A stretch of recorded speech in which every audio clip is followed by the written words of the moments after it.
Hi there, Dr. Vicky here with the Shift Happens channel. Today, we are going to talk about some methods that I use to manifest everything in my life.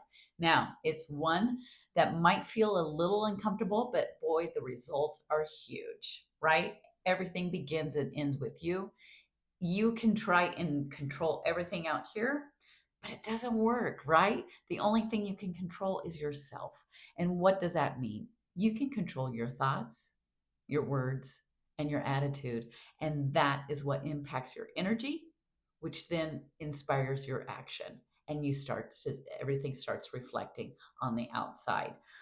But before we get into that, let's go ahead and like, share, and comment. That's how we build our community here. I so appreciate you.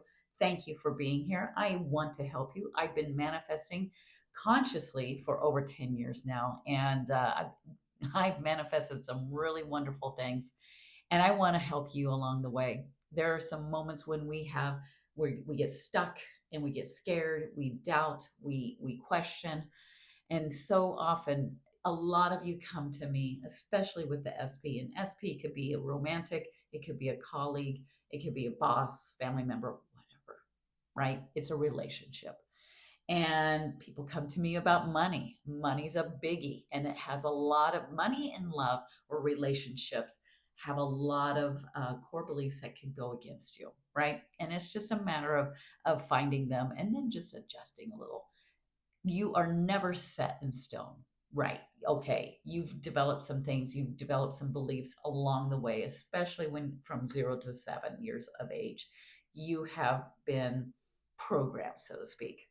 You can always undo those. And a lot of my techniques will help you to create new neural pathways.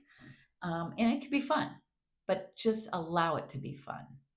So here's what I did. I wanted money, right? Who doesn't? Well, the minute you start saying, gosh, I want X amount of money, all of a sudden, it doesn't take long for those. Are you sure about that? You've never been able to do that before. How do you think you're going to do that? This is how much you make. How is this money really going to come up? And do you think you can really do this? And all these doubts come up.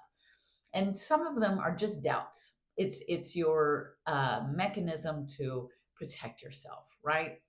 You don't want to get hurt. Don't hope too high, but be happy with what you got. And yes, there is an element of being satisfied in the moment, but still desiring more. And it's in that desiring more is where oftentimes things will come up and go, but do you really need all of that? Do you really need the perfect person? Do you really need all that money? Do you need to be X amount of pounds? We're all worried about being skinny and young and perfect, right? We need the perfect house, the perfect car, the perfect partner, all of that, perfect, the job, everything. And we want it all right now, and you can. In fact, oftentimes I will help my clients to start manifesting in all areas, and really because we get so focused on that money. We want that money, we need it, and we build this anxiety around it. Well, we all know that the more you resist, the more it persists, right? That's Carl Jung. He coined that term because think about it. You can feel it in your body. When you really want something, you start tightening up and you start really hunkering down. I'm going to visualize, I'm going to do this and this and that. And when you start relaxing into it, it just comes naturally. But here's a method I used that really helped me, and it came from Louise Hay. At first, it's really uncomfortable, but it's the mirror technique where you wake up in the morning and you might not be looking the best, right? But you look at yourself and you say, gosh, I love you. Okay, at first, I'm not going to lie.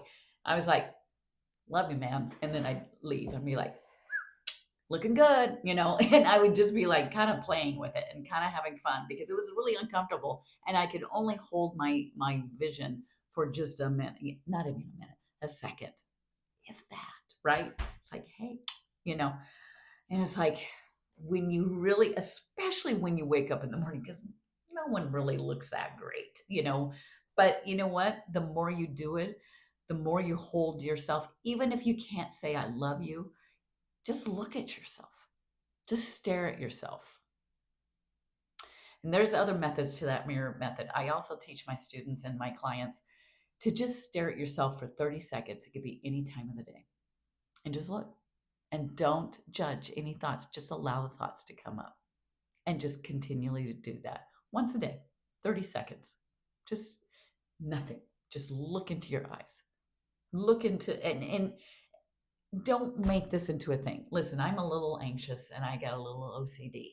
And so, of course, I'm like, should I look at my eyes? Should I look at my eyes? Oh my gosh, my eyes. Or should I look at my whole face?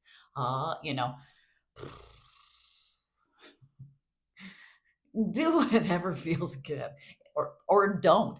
Do what feels uncomfortable, and force yourself to look at yourself in the eyes. Force yourself to look at the whole face, the whole body, whatever it is. And but the point is just look at yourself. Then you can start adding some affirmations, like, you can ease into it. You don't look so bad. You look pretty good. You've got a great smile. You got beautiful eyes. My cheekbones. And the minute that little voice is like, yeah, but you lose a little weight, just go, not right now. Today, right now, I'm going to love on Vicky. I am going to really look at you and really appreciate you. Might be uncomfortable at first. It probably will be for most of us. But be kind. And the more you see yourself, you're going to see things. Especially when you do that method of not saying a word and just looking at yourself for 30 seconds. Set a timer. Your phone has a timer. Set it. Try it. See what comes up. And don't try to edit. If negative thoughts come up, they come up. But show up every day for 30 seconds in that mirror, because everything begins and ends with you. So the more you feel good about yourself, the easier it is to believe that you can have, be, and do all that you desire. Okay? Now, that's not to say that you have to get perfect and you have to really love yourself. Okay, this is what I'm going to do. We all manifest, and none of us really love ourselves totally, right? Sometimes you feel more loving towards yourself than others, but you can still manifest even when you're like, right? So don't put so much pressure on yourself. The whole point is to get to know yourself, to feel good about yourself in your own skin, and to celebrate you. And the more you're able to do that, the less you need the money, the less you need the house, the car, the person, the perfect colleague, the boss, the everything. It's nice, you can have it. But always know that just because you're becoming a really masterful manifester, that there's still going to be challenging moments come up. Those will never go away. It's how you respond to them. And the more you see yourself and love yourself, the easier it is to respond in a more loving, giving way. Because when you are able to put yourself, your number one relationship is with you. And when you are able to have that beautiful relationship with yourself, things just naturally come to you. People are magnetized to you. People want to be around you. You could be, let's say you were a certain weight at one point and you gained 20 pounds. You'll still always look beautiful. You're beautiful no matter what. But I know, listen, we all see ourselves and feel ourselves, and we all want that amount of weight. But if you love yourself, it doesn't matter what weight you are, or what clothes you have on, or what your hair looks like, or what car you're driving, or what neighborhood you live in. When you are totally loving yourself, you're seeing life in a more adventurous way, a fun way, let's have fun, flow, free flowing. That's when you're magnetic, and that's when you attract and get that money, and you get those people around you. You have fun wherever you are at. Going to the grocery store, that's an adventure. Picking out fruit, that's an adventure. Everything should be looked at as an adventure, and just watch what happens. But I'm going to challenge you. Take a look at yourself in the mirror. Give yourself some time. Look at yourself, love on yourself 30 seconds every day. All right. That's my challenge for you. Let me know how that works for you. All right. Until next time, go ahead and like, share, and comment. Again, I so appreciate you. All right. Take care.